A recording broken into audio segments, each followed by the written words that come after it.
Welcome back once again to my YouTube channel. Today we are going to discuss that previous topic again. जो section formula में हमने कल discussion किया था उसी के आगे कंटिन्यू करेंगे। कल हमने कुछ क्वेश्चंस देखा था, आपके सामने कुछ लमसम 4 क्वेश्चंस मैंने लिखा था and we have discussed that questions. I hope you all have understood that questions. और जो मैंने हिंदी मीनिंग्स वर्ड्स दिए थे उन्हें भी आप मेमोराइज कर लीजिए ताकि आपको आसानी से चीज़ें और भी समझ में आए।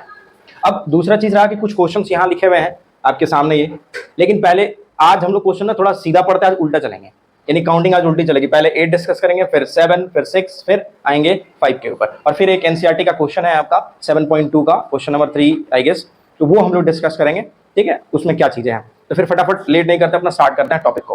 कहता है find the ratio in which the line segment. आपको क्या निकालना है? रेशियो। रेशियो का नाम सुनते ही एम और आपको एन याद आ गया। कहता है in which the line segment, एक लाइन सेगमेंट का है ज्वाइनिंग द पॉइंट।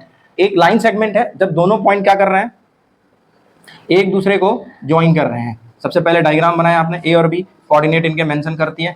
फिर आपने कोऑर्डिनेट मेंशन करने के बाद क्या कहता है कि वो लाइन सेगमेंट का लिखा लो इज डिवाइडेड बाय, एक कोई पॉइंट है जिसके द्वारा एक कहीं पे डिवाइड किया जा रहा है, कहीं पे यहाँ पे। तो इसका आपको क्या निकालना है? रेशियो निकालना है, यानी इसका अनुपात आपको बताना है कि ये और ये दोनों एक दूसरे को कितने अनुपात में डिवाइड करते हैं। तो कल मैंने आपको एम और एन से लेकर ही क्वेश्चन बताया था, आज आपको उस वही तरीका है, बस कुछ नया चीजें बताऊंगा। नया क्या है इसमें कि हम मान लेते हैं कि ये जो पहला हिस्सा है ना ये के है, और दूसरा हिस्सा जो है पार्ट है वो 1 है। यानी आज का जो रेशियो है हमारा, लेट रेशियो बी k:1। कल हमने m:n ही रखा था, उससे भी आप बना सकते हैं और k:1 से भी आप बना सकते हैं। ठीक है, आपके डिस्कस किया हुआ है, आप बनाने का मर्जी आपको जिससे करे आप उससे बनाइए, लेकिन ये एक टॉपिक डिस्कस कर दे रहा हूं, बाकी बात एम और एन से ही हम लोग चलेंगे। k:1 फॉर्मूला सबको पता है, यानी ये हमारा m हो गया और ये हमारा n हो गया। क्लियर है यहाँ तक, m और n। अब आते हैं वापस से सेक्शन फार्मूला। तो क्या कहता है, p x, y, यही है, यानी p की वैल्यू यहाँ -1 और 6, यानी x की वैल्यू -1, y की वैल्यू 6 दे रखी है। आप सेक्शन फार्मूला लगाएंगे और x की वैल्यू लगाएंगे, तो x की वैल्यू निकालेंगे तो क्या होता है x2, फिर से formula x2 plus N x1 upon में m प्लस n। फिर y की वैल्यू निकालेंगे m y2 plus n y1 upon में m प्लस n। आज मेरा m और n क्या है भाई, k और 1 है, तो हम k और 1 रख के चलेंगे। अब हमारे पास x की वैल्यू क्या है यहाँ पे, -1 रख दीजिए। m की वैल्यू हमने क्या मान रखा है यहाँ पे, k रख दीजिए। अब x2 बताइए क्या है यहाँ पे, x1 y1, x2 और y2, x2 हो गया हमारा 6। ठीक है, अब n है, n क्या है हमारा 1 है, x1 की वैल्यू क्या है -3। क्लियर है, m प्लस n यानी k प्लस 1। क्लियर है यहाँ तक बात। अब फिर हमारे पास y की वैल्यू क्या है यहाँ पे 6, लिख लिए। m यानी k, y2 की वैल्यू कितनी है -8 प्लस n की वैल्यू 1 और y1 की वैल्यू कितनी है यहाँ पे 10। डन। अब उसके बाद आप लगा दो ब्रैकेट k+1, हो गया। अब ये हो गई हमारे पास कि हमारे पास ये चीजें आ गई। अब हम इससे k की वैल्यू निकाल लेंगे। अब इन दोनों में से किसी एक को पकड़िए और क्वेश्चन को सॉल्व करिए। तो मैं अभी फिलहाल सिर्फ इसे पकड़ूंगा, क्योंकि दोनों से तो k का आंसर सेम ही आएगा। इसे निकालिए या उससे निकालिए, k का आंसर तो दोनों में सेम ही होगा। तो मैं इसे पकड़ रहा हूँ और k की वैल्यू मैं निकालूंगा।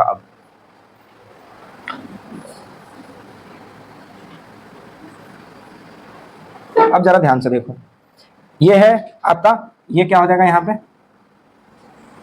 इस पूरे को आप इसमें ले आएंगे, यानी -1 k+1, तो ये हो जाएगा आपका मल्टीप्लाई, हाँ 6k, और ये हो गया -3, हो गया है। ये इससे मल्टीप्लाई हुआ तो -k, इससे मल्टीप्लाई हुआ तो -1 इक्वल टू 6k -3। k को एक तरफ कर लेंगे, नंबर को एक तरफ कर लेंगे। ठीक है, तो -1 + 3, यानी ये नंबर इधर की तरफ आ गया, और 6k और इधर से k भेज दिए तो k हो गया। अब देखो जरा, तो 3 में से 1 गया, कितना बचा 2, और 6 में 1 ऐड कर दी तो कितना आया 7 आ गया। अब इस 7 को इधर ट्रांसफर कर देंगे, तो 2/7 इक्वल टू k, यानी k की वैल्यू हमें क्या मिल गई 2/7। अब रेशियो क्या है आपका, तो रेशियो क्या है आपका, अब देखो k:1 लिखा हुआ है, इसका मतलब हो गया 2/7:1, इसका मतलब होता है 2:7 इज द आंसर। चलिए नोट करिए इसको। नंबर 8 देखा आपने कि k:1 के रेशियो में कैसे क्वेश्चन हम बनाते हैं।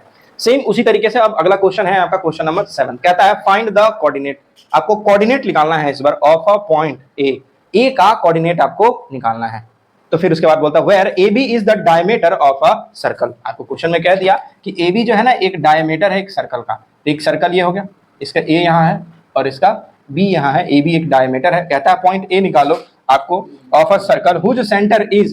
देखिए क्वेश्चन में आपको इंफॉर्मेशन दिया है सेंटर, सेंटर का मतलब मान लो ओ, ठीक है। आपको सेंटर दे रखा है 2,-3 और 1,4। बी दे रखा है, आपसे ए पूछता है कि क्या होगा। अब कोई मुझे बताएगा कि कैसे इस क्वेश्चन को बनाओगे? एनीवन? इस क्वेश्चन को यानी इसकी ए की वैल्यू को आप कैसे फाइंड करेंगे? कोई है? 2 और 3 को 2 से रेडियस निकाल सकते हैं। 2 और 3 से रेडियस निकाल के बिल्कुल नहीं हो सकता, रेडियस निकाल। ए और बी का क्या निकालेंगे आप? रेशियो निकालेंगे। ट्राइसेक्शन, तीन सेक्शन कहाँ दिख रहे हैं? यहाँ तो 2 ही हैं। अच्छा मुझे बताओ, सर्कल का जो सेंटर होता है वो डायमीटर पे होता है, ठीक है। तो डायमीटर जो होता है वो क्या होता है? रेडियस होता है। यानी वो जो डायमीटर होता है 2 भागों में बराबर हिस्सों में बंटता है, यानी इसका रेशियो क्या हो गया? 1:1। हमें क्वेश्चन बनाने के लिए क्या क्या इंफॉर्मेशन चाहिए सेक्शन फार्मूला में? सबसे पहले जो 2 पॉइंट्स दिए हुए हैं ए चाहिए और फिर हमें बी चाहिए। फिर उसके बाद हमें या तो पी कोऑर्डिनेट चाहिए और फिर हमें क्या चाहिए? रेशियो, ठीक है। ये 4 चीजें हैं इस क्वेश्चन में, इसके अलावा कोई बाहर नहीं है। रेशियो, अब देखो क्वेश्चन में आपको रेशियो दिया हुआ है 1:1, आपको पी कोऑर्डिनेट भी दिया हुआ है 2,-3 है, आपको बी कोऑर्डिनेट दिया हुआ है 1,4। सिर्फ ए कोऑर्डिनेट नहीं है। इसका मतलब 4 चीजों में से 3 चीजों आपको पहले से ही दिया हुआ है, बस एक फाइंड करना है, लगाना है, कुछ नहीं है, वापस से वही सेक्शन फार्मूला लगाना है। आपको खुद पे खुद समझ में आ जाएगा। अब मान लो ये इसकी वैल्यू एक्स और वाई होती, मान लो इसकी वैल्यू दी हुई होती, इसकी वैल्यू दी होती और इसको आपको निकालना होता तो क्या करते हैं आप? इसमें से इसको करते रेशियो वाला में मल्टीप्लाई करके ऐड करते x2 x1 को और डिवाइड करते रेशियो से, तो ये कोऑर्डिनेट निकलता है x और y।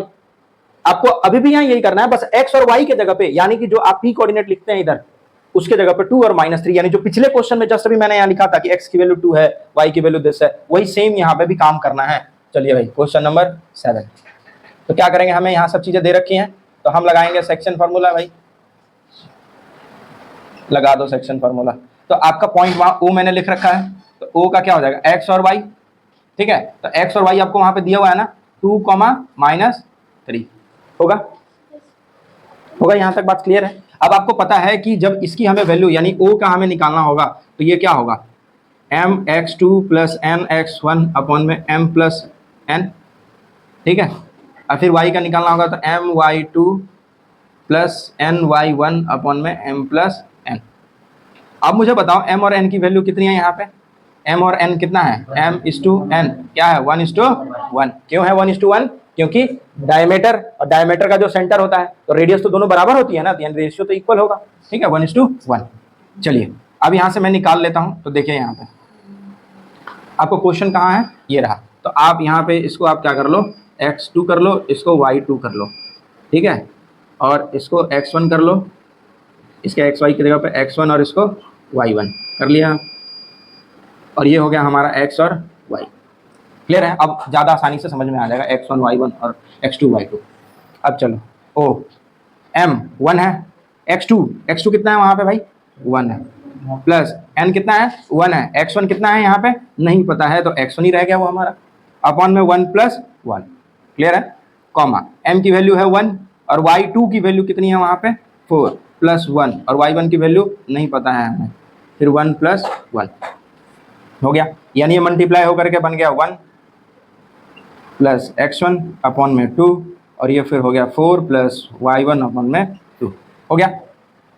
अब जरा ध्यान दो कि इसका जो कोऑर्डिनेट है वो इसके कोऑर्डिनेट के बराबर है, तो इसका मतलब हो गया 2 = 1 + x1 अपॉन में 2, और फिर अगला हो गया आपका -3 = 4 + y1 अपॉन में 2।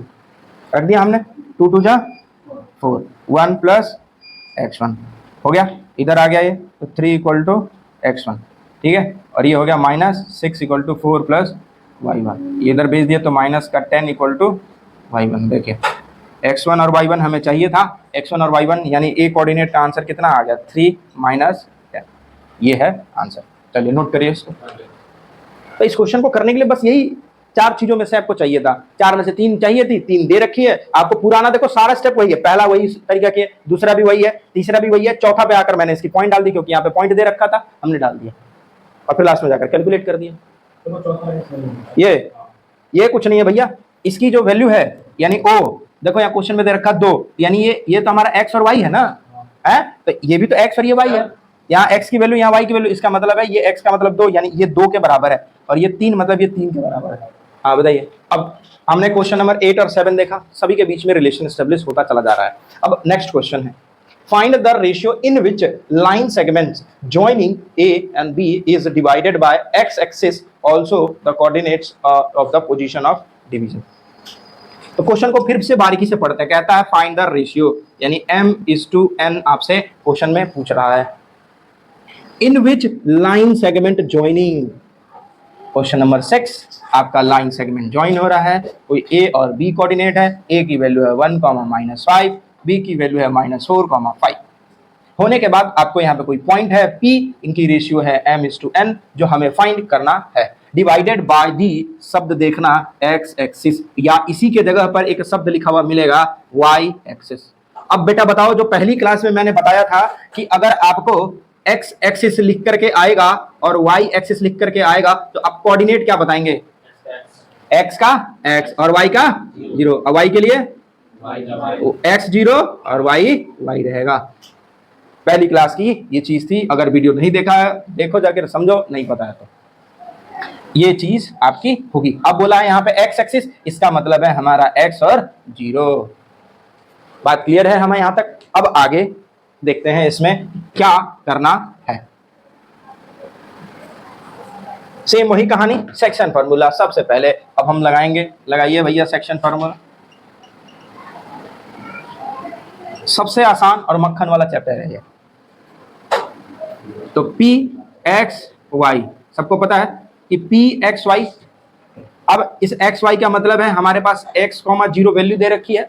अब हम p कोऑर्डिनेट को निकालेंगे वैल्यू, तो क्या लिखते हैं mx2 + nx1 अपॉन में m+n। फिर यहाँ पे आएंगे अगला में, फिर आपका लिखेंगे हम my2 + ny1 अपॉन में m+n। तो बताओ भाई आपको कैसे क्वेश्चन बनाना है, m/n लेकर बनाना है या k/1 लेकर बनाना है, m/n। चलो फिर m/n से ही बनाते हैं। तो हमारा यहाँ ये चीज हो गया। अब हम यहाँ मेंशन कर दे रहे हैं एक तरफ कि रेशियो जो है हमारा m/n है। क्लियर है यहाँ तक। अब चलिए p कोऑर्डिनेट mx2, अब हमें यहाँ मेंशन कर लेना है x1 y1 फिर x2 y2 हो गया हमारा।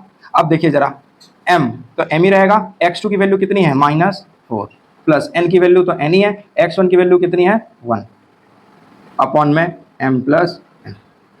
ठीक है, m आपका सेम रहेगा, y2 की वैल्यू हो गई 5 प्लस n तो n ही रहेगा और y1 की वैल्यू हो गई -5 अपॉन में m+n। यहां तक बात समझ में आ गया। अब आपको पता है कि जो p कोऑर्डिनेट है यानी ये वाला, तो ये x के लिए है और ये y के लिए है। अब लॉजिक देखो सभी यहाँ पे, हाँ भाई लॉजिक देखिए यहाँ पे। अब यहाँ पे देखो जरा p कोऑर्डिनेट, यहाँ x की वैल्यू दे रखी है ना, ये x दे रखी है। चलिए आप x इक्वल टू लिखेंगे मल्टीप्लाई करके कि -4m + n अपॉन में m+n लिख लिया आपने। इसको थोड़ी देर के लिए अब रिजर्व करके रख लीजिए। फिर आप y कोऑर्डिनेट इक्वल टू ये, तो y की वैल्यू यहाँ कितनी है, तो 0 = 5m - 5n अपॉन में m+n। अब मुझे बताओ आप इसको या इसमें से किसको सॉल्व करके आप m की वैल्यू निकाल सकते हैं, m/n यानी रेशियो की, 0 वाले को लेकर। कारण क्या है, क्योंकि x तो वेरिएबल है, x को सॉल्व करके आंसर नहीं आ सकता, लेकिन इसको सॉल्व करके आंसर तो हमारा आ सकता है। तो हम इसे उठाते हैं और m की वैल्यू सॉल्व करते हैं। अब आपको पता है कि ये डिवाइड में it will come here and it will turn into multiply. तो मल्टीप्लाई यानी कोई भी नंबर को 0 से मल्टीप्लाई करोगे तो क्या होगा 0। तो 0 = हो गया 5m - 5n। क्लियर है। अब जब ये हो गया तो आप ये उठाओगे, इसको इधर की तरफ भेजोगे, तो ये हो गया 5n = 5m हो गया। अब ये देखो 5 से 5 कैंसिल हो गया, क्या बच गया यहाँ पे 1, यानी m यहाँ है, इस n को इधर भेज दीजिए, तो m/n, इधर कुछ नहीं बचा तो क्या बचा है 1, और 1 के नीचे कुछ भी नहीं होता तो क्या होता है दिवाकर 1। तो यानी m/n कितना आ गया 1:1 आ गया हमारा सबसे पहला क्वेश्चन का आंसर m/1 यानी 1:1।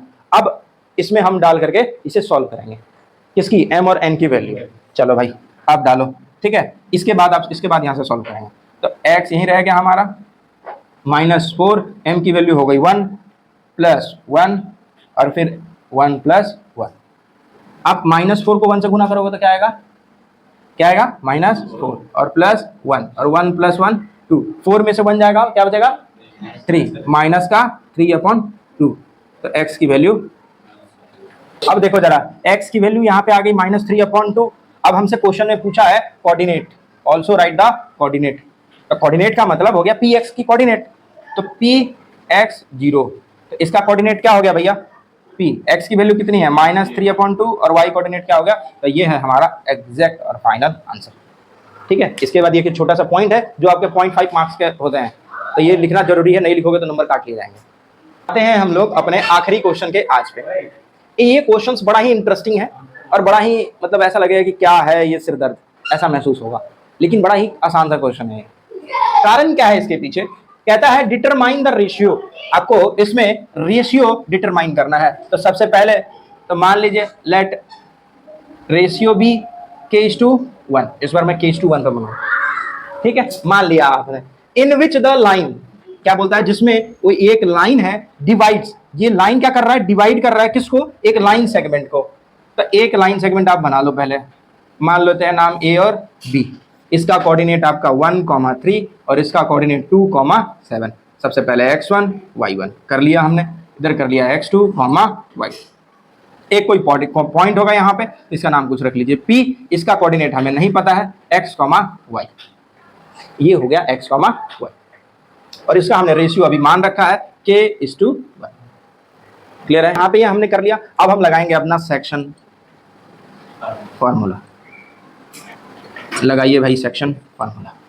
ठीक है, अब कहोगे सर वो जो इक्वेशन लिखा है वो क्या लिखा है, तो अभी आएंगे, पहले थोड़ा सा कर लेते हैं, फिर उसके बाद उसके ऊपर हम लोग आते हैं। तो आपका हो गया pxy, ठीक है, pxy आप ये हम निकालेंगे और इसमें हम इसे चीजें को सॉल्व करेंगे। अब हम क्या करेंगे इसके साथ, तो आप p यानी mx2 + nx1 अपॉन में m + n, फिर करेंगे आप my2 + ny1 अपॉन में m + n। अब करने के बाद m और n हमारे लिए यहाँ पे है आपका k:1, ठीक है, तो p की वैल्यू वही रहेगी, फिलहाल के लिए रख लेते हैं वैसे ही। तो k और x2 की वैल्यू क्या है यहाँ पे 2, प्लस n की वैल्यू हो गई वो यहाँ पे 1, ठीक है, और n की वैल्यू 1 हो गई और x1 की वैल्यू हो गई यहाँ पे भी 1, और फिर हो गया रेशियो k+1। आपका हो गया m के जगह पे आ गया हमारा k, y2 की वैल्यू हो गई 7 + 1 × 3, k+1। तो ये k में कंफ्यूज मत होइएगा, ये k लिखा हुआ है, तो उसको ध्यान से देखिएगा। अब हम क्या कहते हैं, ये p की आवश्यकता फिलहाल अभी हमें है नहीं, तो p को हटा देते हैं, ठीक है, और हमें पता है कि ये किसकी वैल्यू है, x की, और ये किसकी वैल्यू है, y की। तो x = हम कर देते हैं 2k + 1 अपॉन में k+1। क्लियर है यहाँ तक। फिर यहाँ पे हम कर लेते हैं y = 7k + 3 अपॉन में k+1। यहाँ तक कर लिया सबने, नोट हो गया हमारा x और y का वैल्यू। अब ये कह रहा था डिटरमाइन द रेशियो, तो रेशियो तो डिटरमाइन करने बोला था, हमने फिलहाल के लिए मान रखा, ना हमारे पास k की वैल्यू आई ना कुछ आया। फिर कहता है इन विच लाइन, ये कहता है लाइन क्या कर रहा है, डिवाइड्स कर रहा है लाइन सेगमेंट को, यानी ये एक लाइन है जो डिवाइड कर रहा है किसी लाइन सेगमेंट को। इसकी जो इक्वेशन है, इस पूरे लाइन की एक इक्वेशन दे रखी है 3x + y - 9 = 0, जिसमें आपको x और y एक कोऑर्डिनेट है, x और y कोई कोऑर्डिनेट होगा कहीं पे, यानी अगर मान लो फिलहाल के लिए x y तो कहीं से भी कुछ भी हो सकता है इस लाइन के लिए, लेकिन हमारे पास जो भी हमने निकाला यहाँ पे x और y की वैल्यू, यानी x और y की वैल्यू अगर हम इसमें इंसर्ट करेंगे इस इक्वेशन में, तो हमारा इक्वेशन सेटिस्फाई होगा, यानी आंसर हमारा 0 आना चाहिए। तो अब हम क्या करेंगे, इसको उठाएंगे इन भाई साहब को, नंबर 1 और नंबर 2 को, और रख देंगे इस इक्वेशन में, ठीक है। तो 3x + y - 9 = 0, इसका मतलब क्या हुआ, चलिए रुक के लिखिएगा, P lie on line 3x + y - 9 = 0। ये एक सही तरीका है चीजों को बताने का। P जो है लाई कर रहा है, एक P जो एक पॉइंट है वो लाई कर रहा है उसके ऊपर, ठीक है। अब यहाँ पे P के साथ ये भी लिख देना x, y, P x, y lie on the line P। अब ये लिखने के बाद हमें समझ में आ गया x की वैल्यू 3 × x की वैल्यू यहाँ पे क्या है भाई 2k+1 अपॉन में k+1 प्लस y की वैल्यू यहाँ क्या है 7k+3, देखिए 7k+3 और फिर k+1 माइनस 9 इक्वल टू 0 हो गया। अब हम क्या करेंगे, इसको इसमें मल्टीप्लाई कर दीजिए, ठीक है। तो ये हो गया आपका 3 2 जा 6k+3 अपॉन में k+1, फिर हो गया 7k+3 अपॉन में k+1 माइनस 9 इक्वल टू 0। अब देखो k+1 है, इसके नीचे कुछ नहीं तो 1 है, तो अब हम क्या करेंगे एलसीएम ले लेंगे, और एलसीएम हमारा क्या आ जाएगा k+1। अब देखो k+1 से k+1 को डिवाइड करोगे तो क्या आएगा 1, और 1 को इससे मल्टीप्लाई करोगे तो यही सेम रह जाएगा, यानी 6k+3 हो गया। अब सेम यहाँ पे यही हो जाएगा 7k+3, पहले देख लीजिए इधर, और फिर इससे जब इसको डिवाइड करोगे तो k+1 आएगा, और इसको इसमें मल्टीप्लाई करोगे तो -9 और k+1 इक्वल टू 0।